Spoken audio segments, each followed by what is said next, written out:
Okay. Oh, this was the hardest one for me.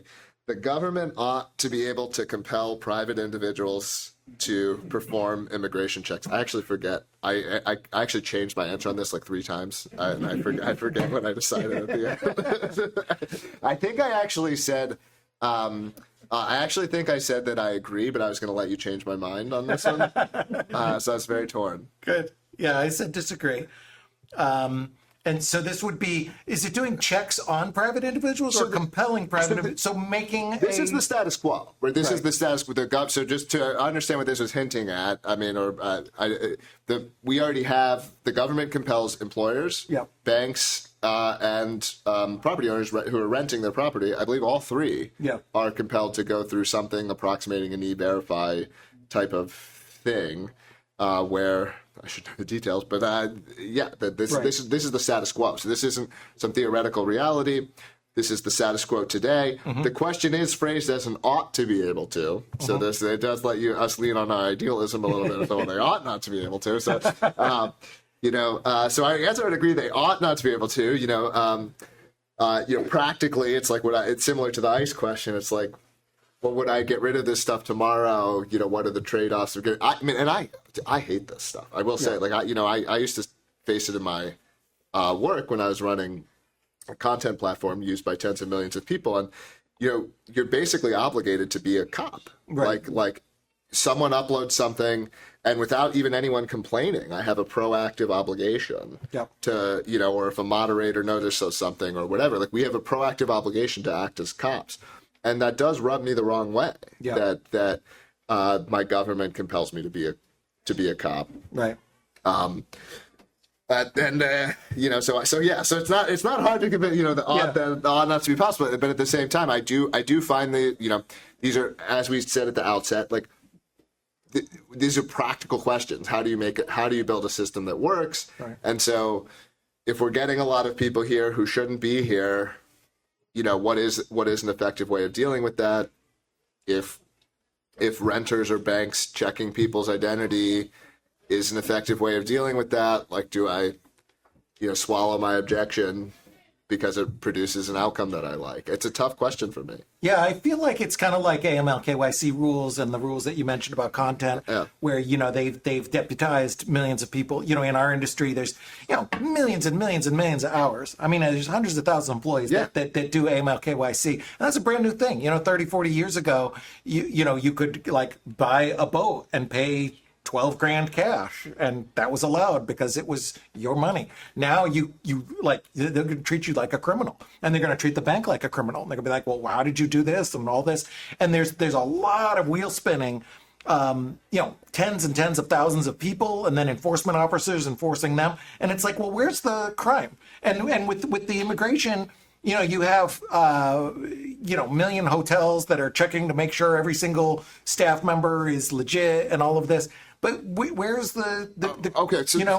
So maybe this is maybe not central to the question, but it's probably a divide that's come up a couple of times. So maybe it makes sense to dig into this a little bit more. I do believe that being here illegally, I think it makes sense that this is a crime in and of itself. Yeah. I think that part of being in a functioning society, I love this analogy or this thought experiment that's like, suppose you and I ever had a dispute, or you have a dispute with your neighbor, does your right to sue your neighbor or your neighbor's right to sue you, does that make you more free or less free? And, I'm on the side that this makes us more free. The fact that we can use a court system, this is a more civilized and more free way of resolving this dispute than going right to punching each other or threatening each other or whatever would have happened before this. And so if someone is, I think it is, and I'm open-minded on, we can imagine decentralized systems or better things in the United States status quo, but the idea that someone could be in my community and they're not an addressable, knowable person. Not saying they have to wear an RFID tag broadcasting their name or whatever, but I want to know, because if they're here illegally, they can smash my car and they can go back to Mexico. Yeah. They can, and so, whereas if someone is a citizen, if they're known, these kinds of things, can't happen to the same degree. And so I do consider it like something of a requirement, or a good thing at least, that like the people who are either citizens of a nation or visiting a nation or guest residents of a nation, like people should be addressable and known. There should be some way of looking this stuff up. We can do it in ways that respect privacy and so on. But the idea that someone could just be here and not have the right to be here and be doing things, and I can't address them. That rubs me the wrong way. I think that's a fair point. When in the early 90s, I lived in California, and they had two different insurance systems you could get for your car. They had so many incidents of exactly what you're talking about. Illegals from Mexico who would come up and they smash your car, and they'd be like, I'm not paying, I'm going back to Mexico. And so you had two levels of insurance. You get the regular car insurance that everybody got, and then you got a special car insurance that costs twice as much, that covers you for the illegal immigrants from Mexico who are going to smash your car, and they're going to skip town, and the insurance company, they don't play by the rules. Insurance company isn't going to file a claim with their company because they don't have one. They're going to skip town. So yeah, that's a fair point. I think that, but going back to the point of, is it right to make everybody a cop to enforce that? I think probably not. Sure. So, but then it becomes, well, okay, how are we going to do it? Yeah. Like, how we, if we accept that it is bad, maybe you might want an alternative, easier immigration system, guest residency. Maybe we want other alternatives, but like that's not what we have. Yeah. We have people who are coming here illegally, who are not citizens, who aren't legible to the system, etc. Like, well, we don't want ICE to do it. Yep. We don't want private employers to do it. We don't want the banks to. Well, how do we do it? How do you ever? And this comes back to enforcement. The countries I've seen do it well. And a lot of other countries have very, very restrictive enforcement. We were in Saudi Arabia, and my wife needed to get surgery. So they had a visa thing that said you are only allowed to stay 90 days or something, 60 days, and then you have to leave, and then you can come back. And that was just our particular visa that she had at the time. Well, she had a surgery, and they said, well, you're really not supposed to. She had the surgery on like the 59th day. And they say, the doctor says, well, you're not supposed to leave. And I kind of asked around with immigration and stuff, and they're like, the rule is the rule. You're leaving.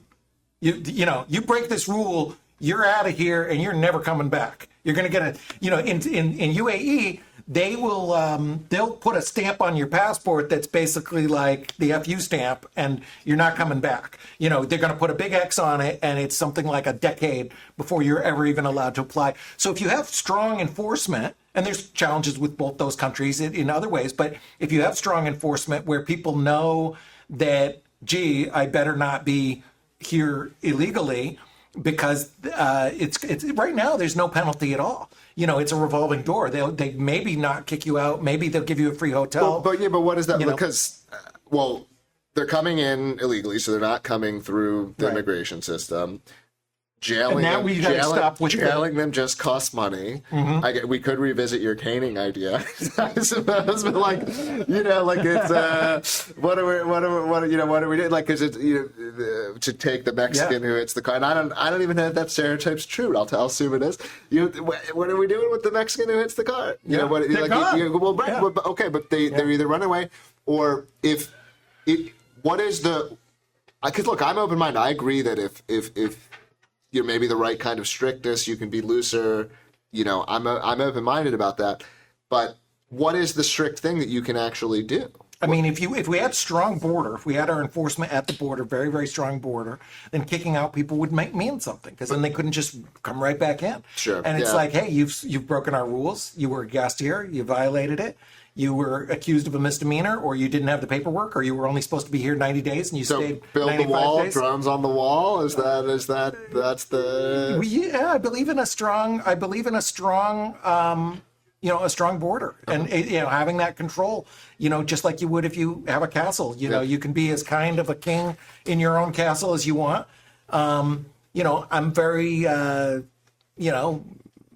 I don't. It doesn't bother me. Like if somebody comes in a space that I own and does something I disagree with, but there's certain things I wouldn't have tolerance for, and you should be able to kick those people out. I like that. And part of why I like having this conversation, makes me feel like we're succeeding here a little bit. Is like there's a complete logical consistency. You might have reached different conclusions, but I do see a logical consistency to the answers that that you're given. So you want to.